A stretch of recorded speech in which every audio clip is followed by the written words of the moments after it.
Toxic एक ऐसी movie है जिसको लेके मैं एक्साइटेड हो ही नहीं पा रहा हूँ। इनफैक्ट जितनी ज्यादा ये चीजें निकालते जा रहे हैं हर एक नए एसेट के साथ मेरा इंटरेस्ट और ज्यादा कम होते जा रहा है इस मूवी को लेके। सही में मूवी कितने सारे रेड फ्लैग से भरी पड़ी है। एक जगह तो लोग कोट कर रहे हैं कि ये 1000 करोड़ टच कर जाएगी, तो दूसरी तरफ मेरे को बहुत सीरियस कंसर्न है कि मूवी अपना बजट तक रिकवर न कर पाए, जो माइंड यू रिपोर्ट करा जा रहा है कि 600 से 800 करोड़ तक हो सकता है। 600 से 800 करोड़ इन्होंने फूक दिए इस मूवी के अंदर। मतलब रिजल्ट तो कहीं से भी उस लायक नहीं लग रहा है। वीएफएक्स इतना ऑफ लग रहा है, सेट एक्सटेंशंस इतने बिलीवेबल नहीं लग रहे हैं, एंड जो लाइटिंग है वो इतनी इनकंसिस्टेंट है। कहीं कहीं तो बहुत ज्यादा अच्छी लग रही है, तो कहीं कहीं एकदम वॉर 2 को टक्कर दे रही है। आईमैक्स सर्टिफाइड कैमरास इस्तेमाल करे इन्होंने, एंड वो डेफिनेटली दिख रहा है। जो शार्पनेस है, जो क्वालिटी है पिक्चर की, वो बहुत ज्यादा अमेजिंग लग रही है। एंड यही सेम चीज मैं costume design and art direction को लेके भी बोलूंगा, वो भी बहुत अमेजिंग लग रहा है। बट तुम एक चीज नोटिस करो अगर, तो इस पूरे टीजर ट्रेलर के अंदर या जितने भी ग्लिम्सेस इन्होंने निकाले हैं, जो ये चीज सबसे ज्यादा प्रमोट कर रहे हैं, जिसपे उन्होंने अपनी पूरी मार्केटिंग बेस कर रखी है, वो है इस मूवी की वल्गैरिटी। ये सुनकर ऑफेंड मत हो जाना कि वल्गैरिटी बोल दिया तो लाइक मैं इसके खिलाफ हूं। मेरे को भी वल्गैरिटी अच्छी लगती है मूवीज के अंदर, बट प्रॉब्लम यहां आ जाती है कि इस मूवी ने अपने हर एक प्रमोशनल मटेरियल के अंदर बस यही चीज बार बार प्रमोट करी है कि देखो हमारी मूवी कितनी ज्यादा वल्गर है, एंड इसके अलावा और कुछ भी नहीं। एंड यही एक बहुत बड़ा रेड फ्लैग है। फर्स्ट ग्लिम्स देख लो तुम, उसके अंदर एस्थेटिक्स दिखाए हैं और सेक्स। डैडीज होम वाला ग्लिम्स देख लो तो उसके अंदर अगेन सेक्स दिखाया एंड वायलेंस दिखाया है। बस जो मेन टीजर आया था उसके अंदर सेक्स नहीं था, बट लाइक वायलेंस था बहुत ज्यादा, एंड लाइक ऑरा फार्मिंग पे फोकस था सिर्फ। एंड अभी जो लेडीज एंड लेडीज वाला टीजर आया उसके अंदर फिर अगेन सेक्स। बस Stop it.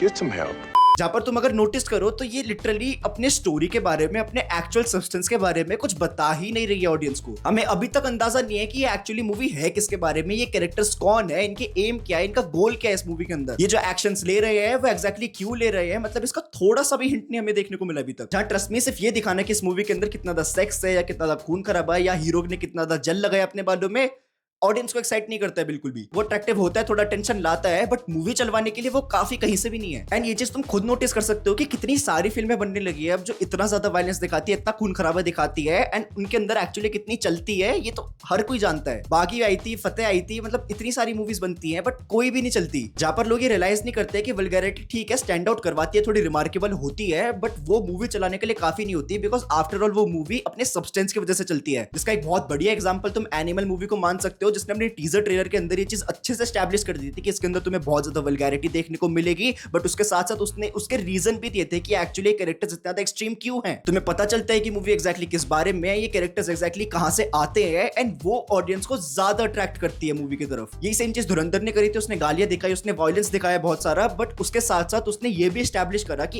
एक्चुअली ये मूवी क्या स्टैंड लेगी। उसने अपने सब्सटेंस को और स्टोरी को भी उतना ही प्रमोट किया जितना इसने बाकी चीजों को किया, एंड तब जाके ये दोनों मूवीज चली। कबीर सिंह के ट्रेलर में ये इतने ज्यादा एक्सट्रीम एक्शंस दिखाए हैं, जो उसके साथ अगर ये नहीं दिखाया जाता कि ये क्यों करा जा रहा है, वो प्यार में पागल है इसलिए सारी चीजें कर रहा है, तो फिर तुम्हें बस ऐसे ही लगेगा देख के कि ये कैरेक्टर बस एक सोशियोपैथ है, इसके एक्शंस का कोई रीजन नहीं है। एंड ये एग्जैक्टली टॉक्सिक के सारे टीजर्स एंड ग्लिम्सेस देख के फील होती है कि लाइक इनके कैरेक्टर्स के एक्शन का कोई रीजन हमें बताया ही नहीं जा रहा है, बस ऐसा दिखाया जा रहा है कि तुम देखो कि इस मूवी के अंदर हमने सेक्स डाला है, एक्शन डाला है, हमने वायलेंस डाला है इतना सारा भर भर के, एंड तुम बस इस चीज के लिए मूवी देखने आ जाओ। एंड क्या सही में ऑडियंस से देखने के लिए आएगी सिर्फ? जहां ट्रस्ट में यही इसके फेलियर का कारण हो सकता है, जहां पर लाइक लोग जाएंगे ही नहीं देखने इनिशियली, एंड रिएक्शंस का वेट करेंगे, फर्स्ट रिव्यूज का वेट करेंगे, एंड तब जब वो बताएंगे कि मूवी एक्चुअली अच्छी है, जाने लायक है, तभी जाएंगे। जहां पर अगर रिएक्शन अच्छे नहीं आए तो डेफिनेटली देखना इसके मंडे से ही बॉक्स ऑफिस कलेक्शन कितना ज्यादा ड्रॉप करेंगे। ये सेक्सुअल रेफरेंसेस और एक्सेसिव वायलेंस लिटरली मूवी को अननेसेसरी और क्रिंजी फील दे रहे हैं, जहां पर ये बस ऐसा बोल रहे हैं, कुछ दिखा नहीं रहे हैं, बस बार बार बता रहे हैं हमें ऐसा कि लाइक ये मूवी अडल्ट्स के लिए है, बच्चों को दूर रहना चाहिए, बहुत एकदम ग्रोन अप स्टोरी देखने को मिलेगी, हाईली अडल्ट मूवी देखने को मिलेगी, बट वो चीज फील नहीं हो पा रही है क्योंकि ये कैरेक्टर्स बस ऐसी चीजें करे जा रहे हैं जिनके पीछे का एक्चुअल रीजन हमें पता ही नहीं है। तो ये मूवी बस लाइक कूल बनना चाह रही है, ऐसे दिखाना चाह रही है कि देखो अपने मूवी के अंदर बोला कि लाइक ये फकिंग मैनर्स माइंड करो अपने, एंड ऑडियंस इस चीज से लाइक क्यों आएगी बस देखने मूवी। जहां पर आई नो एक्चुअली मूवी कैसी होगी वो देखकर ही पता चलेगा। ये टीजर ग्लिम्सेस लिटरली हमें बहुत हल्का फुल्का आइडिया दे रहे हैं, एंड ये एक एग्जैक्ट पॉइंट है मेरा कि लाइक टीजर्स कुछ बता ही नहीं रहे हैं। सोचो धुरंधर का बस टीजर आता है, तुम्हें उसके अंदर पता भी नहीं चलता कि इसके अंदर एक इंडियन स्पाई पाकिस्तान के अंदर इन्फिल्ट्रेट करने जा रहा है। तुम्हें बस ऐसा लगेगा देख के कि शायद कोई एक गैंगस्टर मूवी आई है, जहां पर ट्रस्ट में मार्केटिंग इस मूवी को हेल्प नहीं कर रही है। इसको एक बहुत बड़ा पहाड़ चढ़ना है। अगर ये 600-800 करोड़ का बजट है तो इसे ऑलमोस्ट धुरंधर द रिवेंज जितना कलेक्शन करना पड़ेगा, एंड उतना करना तो बहुत दूर की बात, ये यश की खुद की केजीएफ चैप्टर 2 जितना कलेक्शन कर ले वही बहुत बड़ी बात होगी। 1200 करोड़ कमाए थे उसने, एंड वो तब जब उसका वो सेकंड पार्ट था उसको क्लैश नहीं मिला था किसी और मूवी के साथ, वो एक भी बार डिले नहीं हुई थी, एंड उसका बस बहुत ज्यादा हाई था। जहां दूसरी तरफ ये टॉक्सिक मूवी एक स्टैंड अलोन मूवी है, ऑलरेडी 2 बार डिले हो चुकी है, एंड एक बहुत टाइट विंडो में रिलीज हो रही है, जहां पर 2 हफ्ते पहले बंटवारा आ रही है, आवारापन 2 आ रही है। जिस दिन ये रिलीज रिलीज होगी, जिस वीकेंड रिलीज होगी, वहां पर तुम्हें 1 देखने को मिलेगी, एठा देखने को मिलेगी, उसके अगले हफ्ते मिर्जापुर की मूवी आ रही है। एंड ये सारी चीजें ना हिंदी स्पीकिंग ऑडियंस को बहुत ज्यादा काटेगी एंड उनके बिना वो कलेक्शन करना बहुत मुश्किल होने वाला है। और अभी तक वो बस इतना फील नहीं हो रहा है। आई नो 2 महीने है मूवी रिलीज होने में, अभी मेन ट्रेलर आना बाकी है, बट वो फील हो जाता है। मील कंचर पे इसकी इतनी बात नहीं हो रही है, सोशल मीडिया पे कुछ इतनी ज्यादा इंपैक्ट नहीं डाली अभी तक इसने। लिटरली एनिमल ने तक 900 करोड़ कमाए थे इतना बस करने के बाद भी, और इसे उससे ज्यादा करने सोचो ये कर पाएगी। एंड प्रॉब्लम सिर्फ यहाँ तक नहीं है, अभी तो इस मूवी को सेंसर बोर्ड से भी लड़ना है, जहां पर लिटरली किसिंग सीन्स को भी काट दिया जाता है। उस सेंसर बोर्ड के अंदर इन्हें मूवी पास करवानी है। वायलेंस और एक्शन को ये ऐसे काट देते हैं अपने मूड के हिसाब से, तो पता नहीं इस मूवी का एक्चुअली क्या होगा। अब्यूजिव लैंग्वेज का क्या हाल हुआ था धुरंधर के अंदर हम सबको पता है। एंड स्टिल ये मूवी अभी भी अपनी वल्गैरिटी को बार बार प्रमोट कर रही है। एंड जब वही नहीं रहेगी, वो कटपिट जाएगी मूवी के अंदर, तो फिर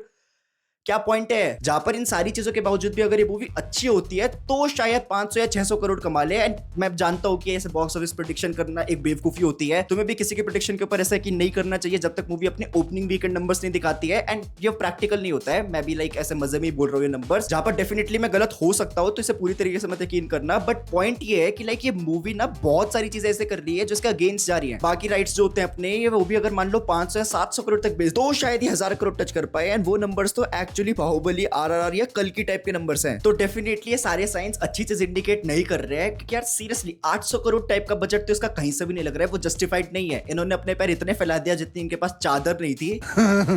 इतने सारे डिफरेंट सेट्स लग रहे हैं, इतनी सारी लोकेशंस हैं, कहीं वॉर जोन में फाइट हो रही है तो कहीं सर्कस में हो रही है। एंड पता नहीं क्या क्या लोकेशंस हैं, सारी कंप्यूटर जनरेटेड है। इतनी सारी फीमेल लीड्स हैं इसके अंदर। जो मेन एक्टर है उसका बुढ़ापे का टाइम दिखाया है, जवानी का टाइम दिखाया है, एंड एक बेटे वाला एंगल भी है शायद कहानी का। तो पता नहीं मूवी क्या क्या दिखाना चाहती है, स्टोरी का कोई अंदाजा ही नहीं हमें। एंड जब भी कोई मूवी इतना कुछ करने का ट्राई करती है तो यूजुअली रिजल्ट इतना अच्छा नहीं निकलता है। जहां पर अगेन ये मूवी अभी तक रिलीज नहीं हुई है, हमें नहीं पता एग्जैक्टली कैसी होगी, बट इतना है नो कि जितना भी इन्होंने किया अभी तक वो इतना ज्यादा कॉन्फिडेंट फील नहीं हो रहा है। एंड यही इस मूवी की एग्जैक्टली प्रॉब्लम है।